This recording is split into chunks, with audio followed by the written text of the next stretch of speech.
Okay, सो अब बारी आती है AS5 के क्विक रिवीजन की from my multi colour chart book.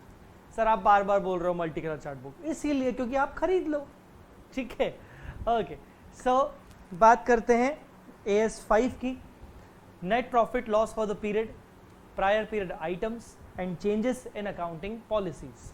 बच्चों, इस अकाउंटिंग स्टैंडर्ड को आप यूं कह सकते हो कि ये अकाउंटिंग स्टैंडर्ड प्योरली एक P&L बेस्ड अकाउंटिंग स्टैंडर्ड है, जो बात करता है statement of profit and loss, या सिंपली आपकी भाषा में प्रॉफिट एंड लॉस अकाउंट जब हम बनाते हैं उसके रिगार्डिंग डिस्क्लोजर्स की।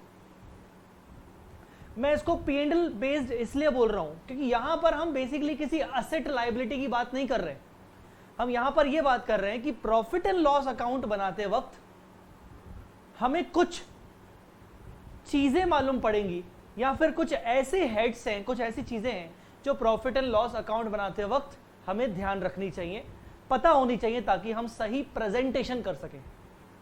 So basically this standard is all about presentation and disclosure, moreover disclosure in profit and loss statement। चार बातें इस स्टैंडर्ड में हमें पढ़नी है। पहला, profit and loss, net profit loss for the period के बारे में, आपको ये दिख रहा होगा net profit loss for the period. दूसरा, प्रायर पीरियड आइटम्स। तीसरा, चेंजेस इन अकाउंटिंग एस्टीमेट और चेंजेस इन अकाउंटिंग पॉलिसीज।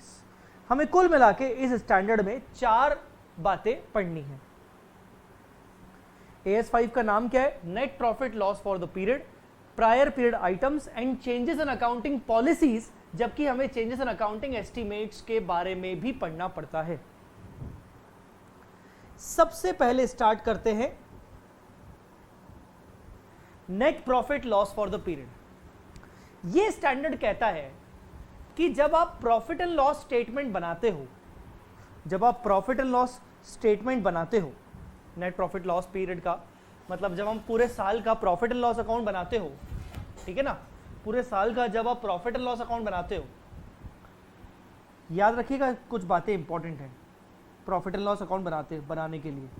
पहली पॉइंट, जितने भी इनकम्स हैं, जितने भी एक्सपेंसेस हैं, जितने भी साल भर में आपके इनकम्स हुए हैं या एक्सपेंसेस हुए हैं, आप सारे इनकम्स और सारे एक्सपेंसेस को हमेशा प्रॉफिट एंड लॉस अकाउंट में ले जाओगे, जब तक कोई दूसरा स्टैंडर्ड उस पर्टिकुलर इनकम और एक्सपेंस के बारे में कुछ और ट्रीटमेंट नहीं बताता। मतलब अगर किसी इनकम और एक्सपेंस को अगर आप नहीं पता कर सकते कि इसको कहां ले जाएं, तो आप उसको P&L में ले जाओगे। अगर जिसका कोई नहीं उसका P&L। हाँ, अगर किसी स्पेसिफिक इनकम या एक्सपेंस के बारे में किसी दूसरे स्टैंडर्ड ने कुछ और बोला है, तो फिर आप AS5 की बात नहीं मानोगे। क्या लिखा है? All items of incomes expenses are recognised through profit and loss except any other AS requires otherwise. अगर कोई दूसरा AS कुछ और बोले, जैसे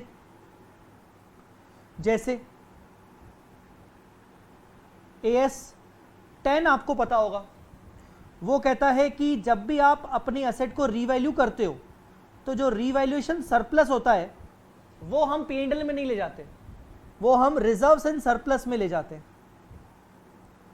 जैसे AS12 गवर्नमेंट ग्रांट आप पढ़ते हो, तो कुछ गवर्नमेंट ग्रांट जो कैपिटलाइज होती है, वो कहता है AS12 कहता है कि अगर आपको असेट से रिलेटेड ग्रांट मिलती है तो आप उसको P&L में नहीं ले जाओगे, आप उसको असेट की कॉस्ट में से लेस कर दोगे, या फिर डेफर्ड गवर्नमेंट ग्रांट मानोगे, grant for depreciable asset. AS16 borrowing cost, ये कहता है कि अगर आपकी बोरोइंग कॉस्ट किसी क्वालिफाइंग असेट से रिलेटेड है, तो आप उसको उस क्वालिफाइंग असेट के रिलेटेड, मतलब प्रोडक्शन, एक्विजिशन, ठीक है ना, कंस्ट्रक्शन से रिलेटेड है, तो आप उस क्वालिफाइंग असेट की कॉस्ट में कैपिटलाइज कर दोगे। बोरोइंग कॉस्ट को क्या करोगे? कैपिटलाइज्ड।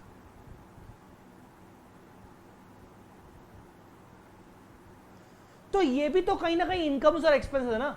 ग्रांट मिला तो आपकी इनकम है, आपने अपनी फिक्स एसेट को रीवैल्यू किया, अपवर्ड रिवैल्यू किया, अपवर्ड रिवैल्यू बोल रहा हूं, डाउनवर्ड नहीं, डाउनवर्ड तो P&L में जाता है। अपवर्ड रिवैल्यू किया तो आपने रिवैल्यूएशन सरप्लस में डाला, इनकम हुआ। AS 16 के अकॉर्डिंग बोरिंग कॉस्ट बियर किया, एक्सपेंस हुआ। पर इन चीजों के लिए स्पेसिफिकली किसी ना किसी स्टैंडर्ड में लिखा हुआ है कि आप इन सबको P&L में नहीं ले जाएंगे। तो अगर किसी के बारे में कुछ नहीं लिखा हुआ है तो AS 5 अप्लाई होगा, पहली बात, ठीक है।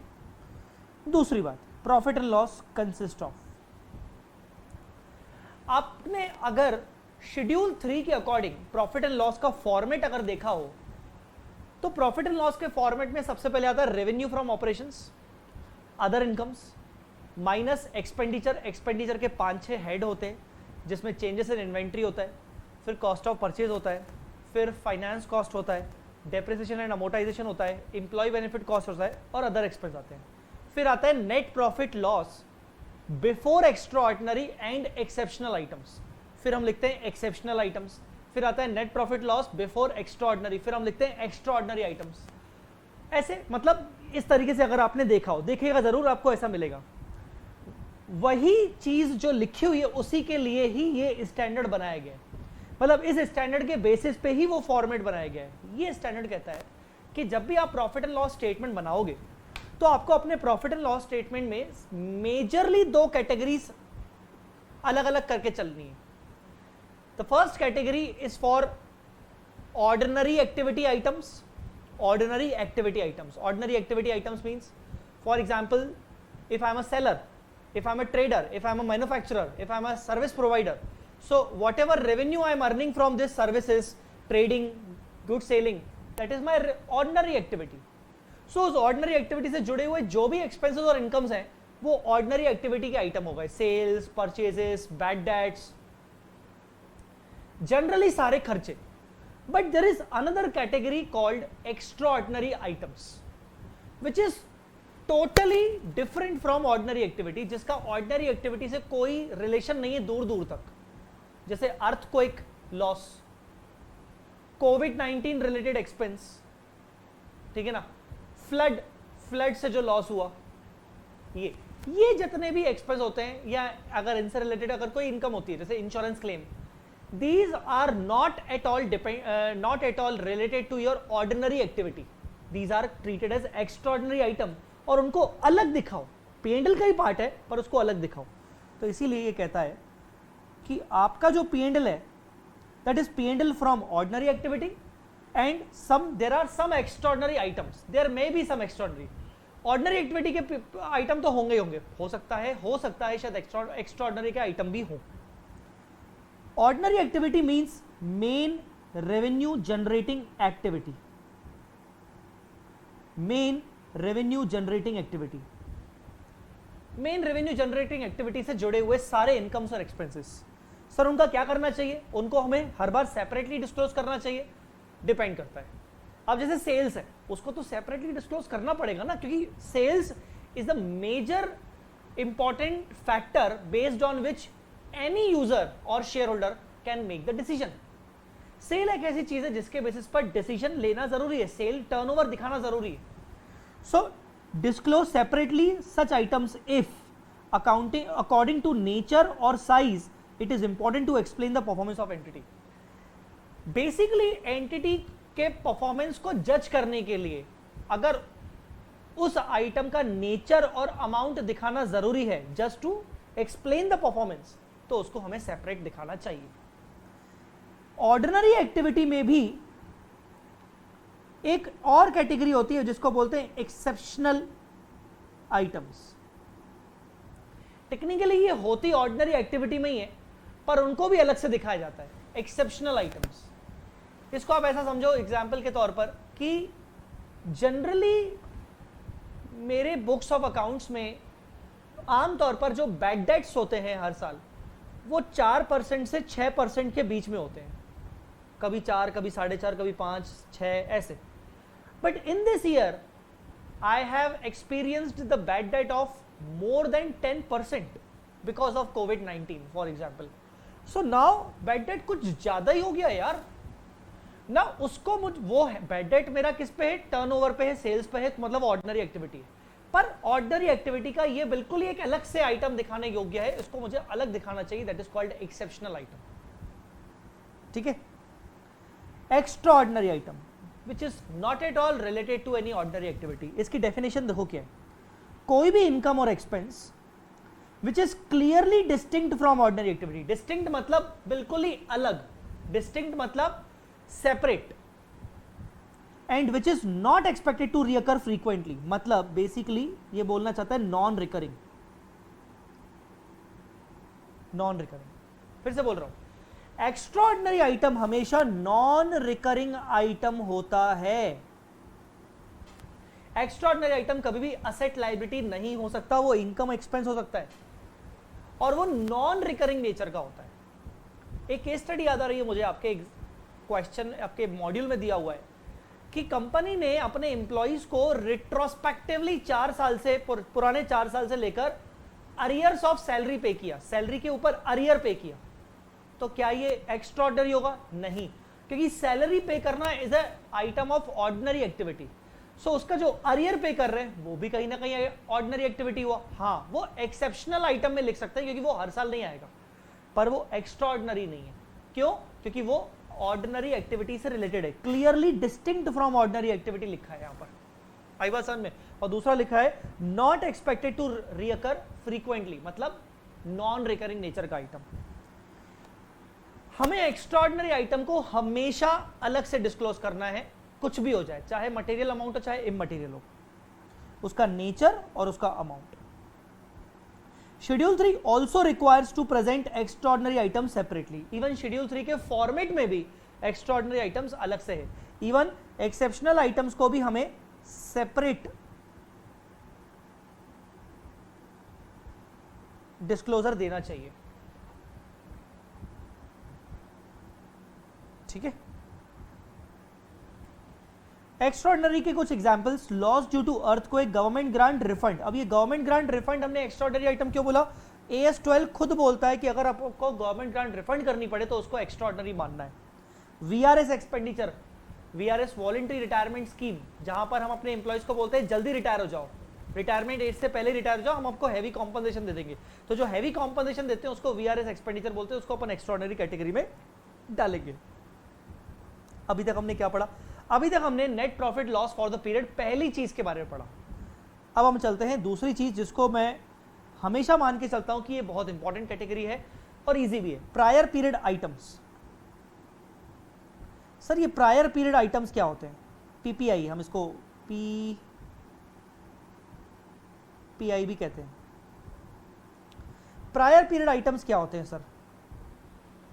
कोई भी इनकम और एक्सपेंस, जैसे एक्स्ट्राऑर्डिनरी आइटम में कोई भी इनकम एक्सपेंस, वैसे ही प्रायर पीरियड आइटम मतलब कोई भी इनकम एक्सपेंस जो कि प्रेजेंट करंट ईयर में अराइज हुई पर वो है पिछले साल का, ड्यू टू एरर और ओमिशन।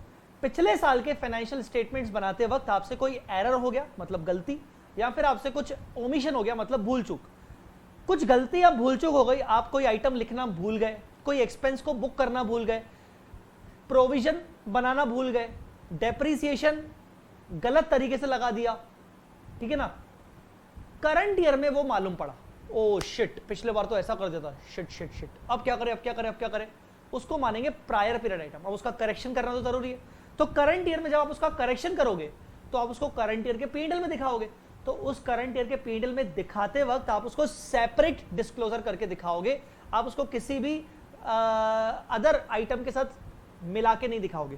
फॉर एग्जाम्पल पिछले साल आपने डेप्रिसिएशन गलत चार्ज कर लिया, अब करंट ईयर में भी तो आपको डेप्रिसिएशन लगाना पड़ेगा ना, तो अगर आप करंट ईयर में डेप्रिसिएशन चार्ज करते और पिछले साल मान लो सही डेप्रिसिएशन लगाया होता तो करंट ईयर का डेप्रिसिएशन आता सिर्फ 50 लाख रुपीस, पर क्योंकि पिछले साल आपने गलत डेप्रिसिएशन रेट लगा लिया तो इस बार का डेप्रिसिएशन आ रहा है 60 लाख रुपीस, मतलब आउट ऑफ 60 50 तो वैसे भी आना था, तो टेक्निकली 10 लाख का डेप्रिसिएशन ज्यादा है, तो आप इस बार डेप्रिसिएशन 60 लाख नहीं दिखाओगे, आप दिखाओगे depreciation current year 50 lakh, depreciation bracket में प्रायर पीरियड आइटम 10 लाख, मतलब करेक्शन। तो बेसिकली आपको प्रायर पीरियड आइटम का इफेक्ट अलग से दिखाना है अपने P&L में, ताकि ये समझ में आए कि जो करंट ईयर में आपका प्रॉफिट एंड लॉस निकला है, जो प्रॉफिट आया है या लॉस आया है, उस प्रॉफिट एंड लॉस के ऊपर उस PPI का कितना इफेक्ट पड़ा है, अगर ये PPI नहीं होता तो कितना प्रॉफिट एंड लॉस बढ़ता या गिरता। Example, wrong depreciation, wrong provision of any expense. Separate disclosure देना है, नेचर एंड अमाउंट, और इसका अमाउंट भी दिखाना है और अलग से नोट्स टू अकाउंट्स में इसके बारे में डिस्क्लोजर भी देना है। ये हो गया आपका प्रायर पीरियड आइटम। याद रखना एरर या ओमिशन होना जरूरी है। अगर कोई मिस्टेक नहीं की थी पिछली बार, इंटेंशनली आपने प्रोविजन क्रिएट नहीं किया था, अब आपको क्रिएट करना पड़ रहा है, तो वो आपका प्रायर पीरियड आइटम नहीं है। सिंपल हो गया। अब बात करते हैं तीसरे चीज की। इसमें दो चीजें शामिल है, चेंज इन अकाउंटिंग एस्टीमेट और चेंज इन अकाउंटिंग पॉलिसी। पहले बात करते हैं चेंज इन अकाउंटिंग एस्टीमेट्स। ये एस्टीमेट्स क्या होता है? एस्टीमेट्स की जरूरत कहां पड़ती है? जहां हमारे पास श्योर शॉट किसी असेट लाइबिलिटी को क्रिएट करने के लिए या किसी चीज के लिए हमारे पास एक श्योर अमाउंट पता नहीं है। Approximation of amount when measurement means is absent. किसी पर्टिकुलर चीज को मेजरमेंट करने का तरीका हमें पता नहीं है, किसी एएस में भी नहीं बताया गया। अब कैसे करें? तो हम एक अपना एस्टिमेशन लगाते हैं। जैसे प्रोविजन जनरली जितने भी हम प्रोविजन क्रिएट करते हैं, provision for income tax, provision for doubtful debts, ये सब किसी ना किसी अंदाजे से, एस्टिमेशन से क्रिएट करते हैं। इनके लिए कोई रूल हो भी नहीं सकता, ठीक है ना? तो प्रोविजन मैं कितने रेट से क्रिएट कर रहा हूं, आज क्रिएट कर रहा हूं 5%, कल अगले साल हो सकता है मैं क्रिएट करूं 7% से, हो सकता है उसके अगले बार मैं क्रिएट करूं 3% से, इट मे वेरी। तो ये चेंज इन अकाउंटिंग एस्टीमेट है। क्या करना चाहिए आपको? आप अगर कोई भी अकाउंटिंग एस्टीमेट बदलते हो आगे चल के, जैसे आपका करंट ईयर में आपने बैड डेट्स के ऊपर प्रोविजन क्रिएट किया 5%, जबकि पिछले साल तक आप क्रिएट करते थे 3%, या करंट ईयर में आपने ग्रेचुइटी के ऊपर जो प्रोविजन क्रिएट किया, एक एग्जांपल, एक इस पे केस स्टडी भी है कि कंपनी पिछले साल तक ग्रेचुइटी देती थी और उसका प्रोविजन क्रिएट करती थी एडॉक बेसिस पर। एडॉक मतलब जितना पे करना है उतना ही प्रोविजन क्रिएट करती थी, जबकि करंट ईयर से कंपनी ने बोला कि हम ग्रेचुइटी का प्रोविजन बनाएंगे बेस्ड ऑन वैल्यूएशन, किसी एक्सपर्ट से वैल्यूएशन करवाएंगे, एक्चुअल वैल्यूएशन। तो ये क्या है? ये basically change in accounting estimate है। पहले आपका एस्टीमेट करने का तरीका अलग था, इस बार आपका एस्टीमेट करने का तरीका बदल गया। तो अगर आप अकाउंटिंग एस्टीमेट्स बदलते हो तो आप उसको डिस्क्लोजर करिए, स्पेशली अगर आपको पता है कि उसका इफेक्ट करंट ईयर में है या फ्यूचर पीरियड में पड़ेगा, तो आप उसको डिस्क्लोज करिए। If not quantifiable then disclose the fact. अगर आप ये क्वांटिफाई नहीं कर सकते हो कि अकाउंटिंग एस्टीमेट चेंज करने से कितना इफेक्ट पड़ेगा प्रॉफिट पे, तो आप एटलीस्ट ये डिस्क्लोज कर दो कि हम क्वांटिफाई नहीं कर सकते। Example, provision for bad debt, life of depreciation, depreciable asset. Even एक और एग्जाम्पल लिख लो,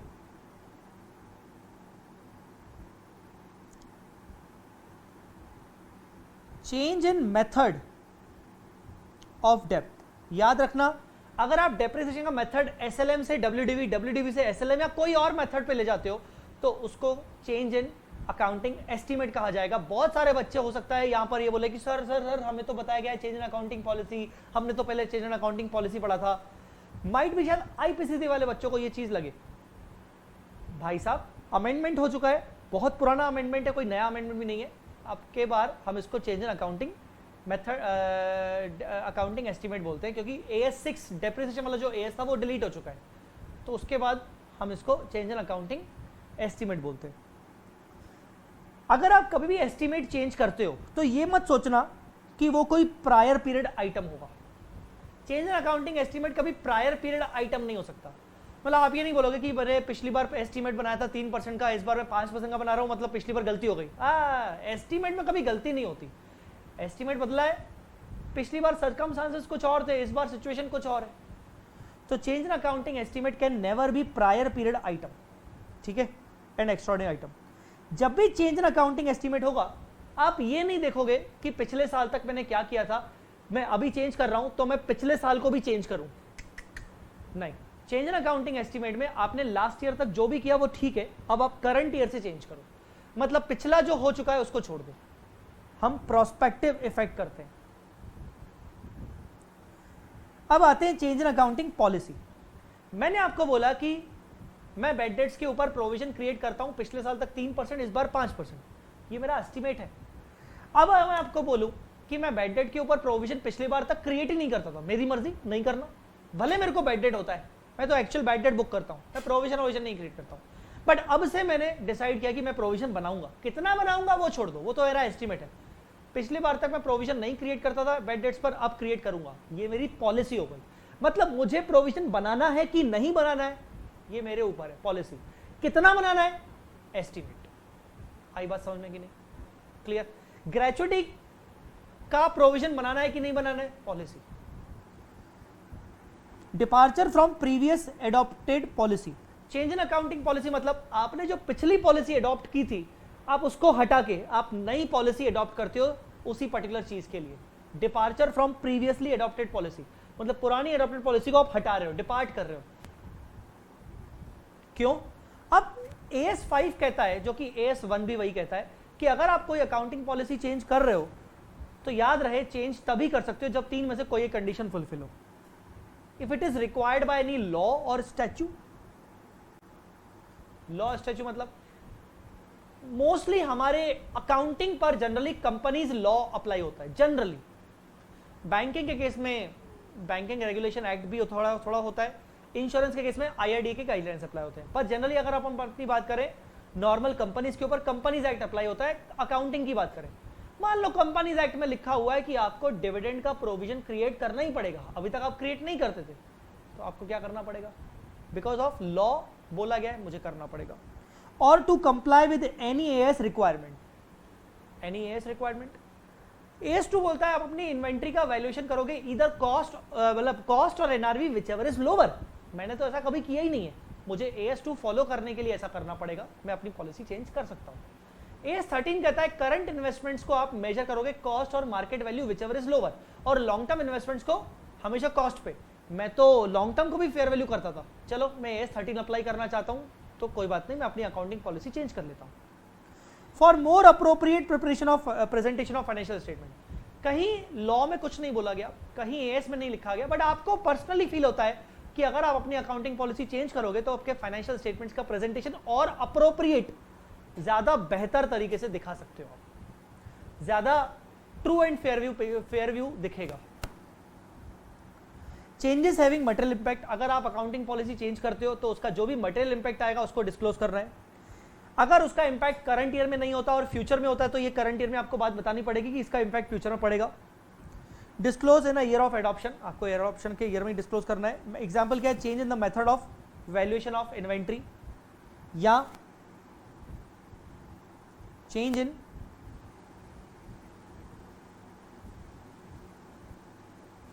method of valuation of investments.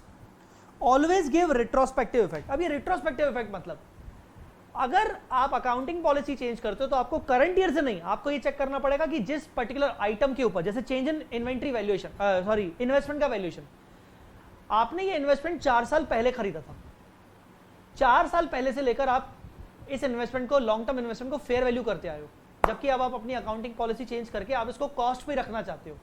Oh my God, cost पे रखना चाहते हो तो आपको 4 साल पुराने से लेकर आपको इसका इफेक्ट दिखाना पड़ेगा कि पुराने 4 साल से अगर आप इसको कॉस्ट पे दिखाते आते तो जो भी डिफरेंस था उसका इफेक्ट आपके करंट ईयर के पीएनएल में कितना पड़ेगा, या opening profit and loss reserve में, ओपनिंग फ्री रिजर्व में उसका कितना इफेक्ट पड़ेगा।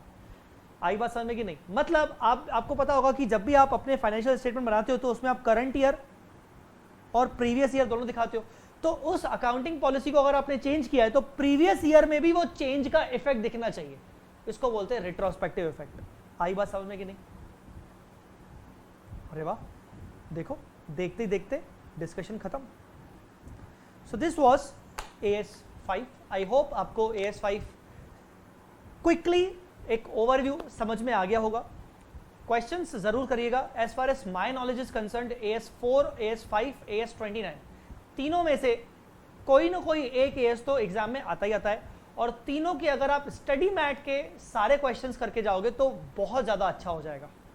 मेरा अगर क्वेश्चन बैंक आपके पास है तो उसमें सारे RTPs, MTPs, past examination papers के क्वेश्चंस मैंने ऑलरेडी कवर किए, आप वहां से भी कर सकते हो। एक्स्ट्रा स्टडी मैट के क्वेश्चंस तो करके ही जाने हैं, अलग से आप RTP, MTP, past exam papers के क्वेश्चंस करके जाएंगे, जैसा मैंने अपने क्वेश्चन बैंक में दिया है तो ज्यादा अच्छा रहेगा।